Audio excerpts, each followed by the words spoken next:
नमस्कार दर्शकों, स्वागत है आपका एसएनएच गुजरात में। आज हमारी टीम पहुंची है गुजरात के अरवली जिले के मोड़ासा तहसील में। मोड़ासा तहसील के तालुका पंचायत के सभाखंड में, जहां पर होने जा रहा है संत रामपाल जी महाराज का दिव्य सत्संग, जिसमें आज सिखाया जाएगा संसार में हो रही चोरी, रिश्वतखोरी, नशाखोरी, मारामारी और दुराचारी को कैसे रोका जा सकता है, जिससे सरकार भी त्राहिमाम हो चुकी है। वाकई में दोस्तों, सरकार के इतने प्रयासों के बाद भी असफल रही। और दूसरी ओर संत रामपाल जी महाराज भी कर रहे हैं समाज सुधार का प्रयास। आए दिन संत रामपाल जी महाराज के अनुयायी संत जी द्वारा दिए गए संस्कारों व मर्यादाओं की सच्ची राह पर चल पड़े। तो दर्शकों, इन बातों में कितनी सच्चाई है, जानते हैं संत रामपाल जी महाराज के अनुयायियों से। तो दर्शकों, हमारे साथ में जुड़ चुके हैं संत रामपाल जी महाराज के एक अनुयायी। हम इनसे जानकारी प्राप्त करते हैं कि संत रामपाल जी महाराज सत्संग में क्या ज्ञान देते हैं और इस संत रामपाल जी महाराज के आध्यात्मिक ज्ञान से क्या समाज में क्या चेंजेज आया है। तो चलिए आइए हम इनसे जानकारी प्राप्त करते हैं। नमस्कार सर। सतसाहेब जी। सर, आपका नाम क्या है और आप कहाँ से आ रहे हैं? मेरा नाम विनू दास है। मैं धनसुरा अदलपुरा कंपा से आ रहा हूँ, अरवली जिला। सर, हमारे दर्शकों को आप बताएं कि संत रामपाल जी महाराज के जो सत्संग में जो ज्ञान दिखाते हैं वो क्या ज्ञान देते हैं और संत रामपाल जी महाराज के क्या उद्देश्य है, वो हमारे दर्शकों को बताएं। संत रामपाल जी महाराज विश्व के सभी जीवात्माओं को सत भक्ति का ज्ञान देते हैं, जिससे सभी आत्मा अपने भक्ति करके मोक्ष को प्राप्त हुए। ऐसी सत भक्ति हमको जगत गुरु तत्वदर्शी संत रामपाल जी महाराज दे रहे हैं अभी। और विश्व कल्याण के लिए बहुत से उसके अभियान चल रहे हैं। उसमें दहेज मुक्त शादी बोलते हैं, ऐसे रमणी बोलते हैं, लेकिन अपने देसी भाषा में शादी बोलते हैं। बिल्कुल दहेज नहीं लेना, किसी को भी कुछ देना लेना नहीं है। बस सतनामी दोनों भगत को मिला के वो अपने को ऐसे ही एक दो कपड़े में रमणी हो जाती है। बिल्कुल दहेज नहीं लेते हैं। दूसरा, भारत में नशा मुक्त करने के लिए सभी भक्तों को पहले से ही, किसी को ना तो शराब पीना है, ना तो तंबाकू सिगरेट पीना है, कुछ नहीं करना है।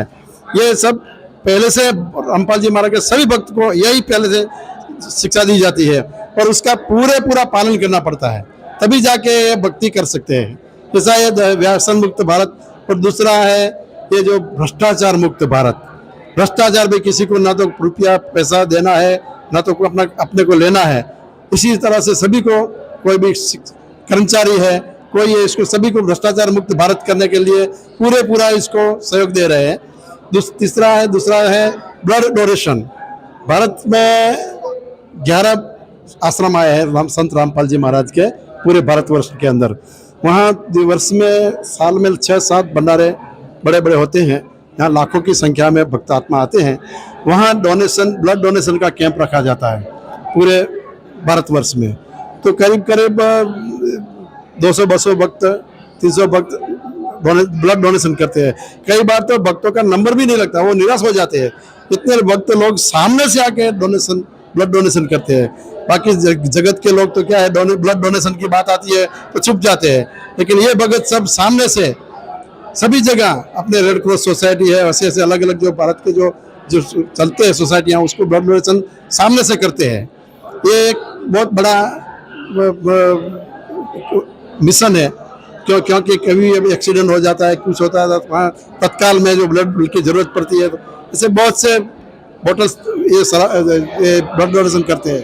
दूसरा जो पर्यावरण लक्ष्य है, जो बात, विश्व का भी पर्यावरण बहुत खराब होता जा रहा है, तो ये हमारे भक्तों को संत रामपाल जी महाराज ने एमपी में, ये इंदौर में एक आश्रम में एक ही दिन में लगभग 12 लाख प्लांट लगाए थे वृक्षों के, और उसको अच्छी तरह से वो पानी भी देते हैं, बड़े वृक्ष भी कर दिए अभी। तो ऐसे पर्यावरण के लिए भी ये हमारा रामपाल जी भगवान ने सब कुछ ये करते रहे, और भगत लोग सामने से उत्साह से करते हैं।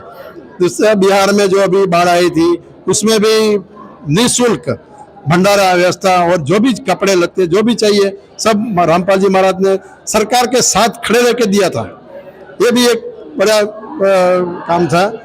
और देहदान, जो भी भगत है, जगत के लोग हैं, सबके लिए रामपाल जी महाराज ने देहदान के लिए कहते हैं कि अपना जो भी पार्ट्स है वो आप दूसरे कोई जो विकलांग लोग है उसके लिए आप देहदान करो, तो सब लोग सामने से आके देहदान भी करते हैं, बराबर। और तीसरा है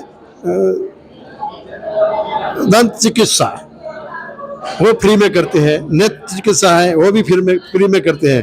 तो कई कैंप लगाते हैं, कई करते हैं, डॉक्टर को बुलाते हैं, वो फ्री में ही करते हैं। और ये जो अयोध्या का भी हुआ था राम मंदिर का जो शिलान्यास, उसमें भी रामपाल जी भगवान के जो सभी भक्तों ने जोरदार अन्न क्षेत्र का वो किया था, सेवा की थी। बहुत लोगों को अन्न क्षेत्र में वो भंडारा करवाया था उधर फ्री में, कोई भी पैसा नहीं, कुछ नहीं, और बहुत दिन तक चला था। और सभी संतों महंतों ने उसके भी बहुत तारीफ भी की थी। तो ऐसे संत रामपाल जी महाराज का जो पूरे विश्व में कैसे सुधार आवे, इसीलिए ये सब मिशन चल रहा है। सभी मिशन है, वो मिशन में भगत सामने से तन मन धन से भी लगे रहते हैं और सेवा करते हैं। ये हमारा एक परमात्मा का एक मिशन है, इसमें हम सब साथ देते हैं। और ऐसे महीने में सभी डिस्ट्रिक्ट क्षेत्र में एक एक सत्संग रहता है, महीने में एक बार, वहाँ सभी लोग उमड़ के आते हैं और सत्संग सुनते हैं और जगत के लोग को भी लाते हैं। धन्यवाद सर जी। सत साहेब, सत। तो दर्शकों, ये बहुत बड़ी सराहनीय बात है कि आज के इस स्वार्थ भरी दुनिया में भी आज संत रामपाल जी महाराज जैसे महान संत आज इतनी सारी भक्ति सद्भक्ति को प्रदान करने के लिए और समाज सुधार के लिए इतने सारे अच्छे अच्छे कार्य कर रहे हैं, जहाँ पर सरकार भी अगर देखा जाए बहुत प्रयास करती है समाज को और संसार को सुधारने के लिए, लेकिन वह कई जगह पर सरकार भी हार जाती है। यहाँ पर हम देख सकते हैं कि यहाँ पर ब्लड डोनेशन कैंप है, देहदान है, नेत्र चिकित्सा, दंत चिकित्सा जैसे कई सारे अच्छे अच्छे कार्य यहाँ पर किए जाते हैं। तो दर्शकों, हमें सुनने में आया है कि संत रामपाल जी महाराज के सानिध्य में यहाँ पर दहेज मुक्त विवाह होते हैं। तो ऐसे में हम यहाँ पर आए हैं, हमारे साथ में एक ऐसा जोड़ा खड़ा है, आप यहाँ पर देख सकते हो, जिन्होंने थोड़े समय पहले यहाँ पर दहेज मुक्त विवाह किया है। तो चलिए आइए हम इनके विचार जानते हैं। नमस्कार सर। सच्चाई। सर, आपका नाम क्या है और आप कहाँ से आ रहे हो? संजय दास, मेघरज से। सर, संत रामपाल जी महाराज जो दहेज मुक्त विवाह करवाते, तो आपके इसके बारे में क्या विचार है? ये सिंपल शादी है, ऐसे मतलब कोई आडंबर नहीं है। संत रामपाल जी महाराज मेरे कोई सानिध्य में मतलब ऐसे कोई प्रकार का आडंबर नहीं है उसमें। और गुरु जी की प्रेरणा हुई, इसकी वजह से हमने शादी की है। क्योंकि ऐसे मतलब कर्जा लेके करते हैं शादी, तो मतलब दहेज का मतलब ज़्यादा रहता है, तो इसमें सिंपल तरीके से शादी हुई। तो दर्शकों, आज हमारी टीम ने जाना कि किस तरह संत रामपाल जी महाराज सद्भक्ति से समाज सुधार करने का प्रयास कर रहे हैं। तो ऐसी ही अधिक जानकारी प्राप्त करने के लिए और रोचक जानकारी के लिए जुड़े रहिए हमारी चैनल एसए न्यूज़ गुजरात। और अधिक जानकारी प्राप्त करने के लिए हमारी चैनल को फॉलो करें, लाइक करें, सब्सक्राइब करें। धन्यवाद।